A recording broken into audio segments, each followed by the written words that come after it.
प्रेम से बोलिए बाबा नीलकंठ की।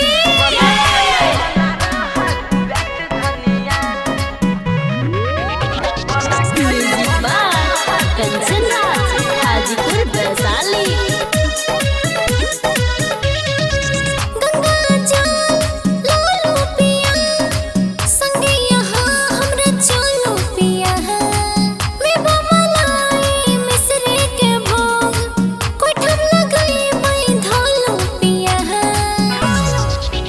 कहने छियै सब हम बंदोबस्त धनिया, सुनो हमर गप स्पष्ट धनिया। गलाखा में भला रहे व्यस्त धनिया,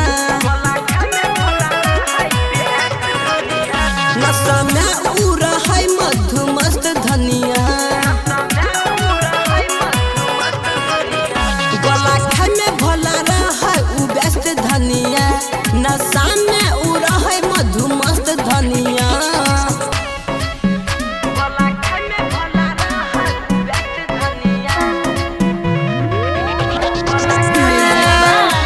कंचन राज, हाजीपुर वैशाली। Ganpati recording studio Bhawanipur.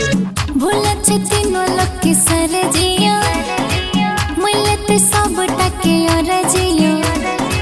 छोटे ते भांग गाजा, सब हक्केला से राजा। करता नहीं अपन मनो मारा जिया।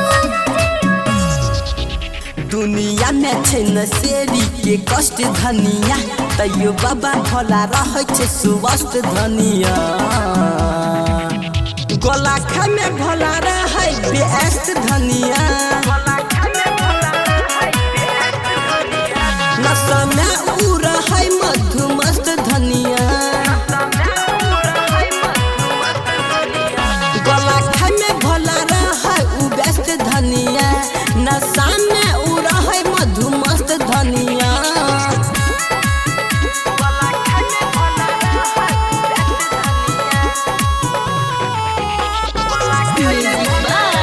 कंचन राज, हाजीपुर वैशाली। Ganpati recording studio Bhawanipur. धोती चिलम फोहर के, कहोय भक्त हाथ जोहर के। फल फली हार करू, निमना हार करू, सपना सपने के छोहर के। मल्लिक राकेश कहे मिटते सब कष्ट धनिया, नीरज राजधानी कहे स्पष्ट धनिया।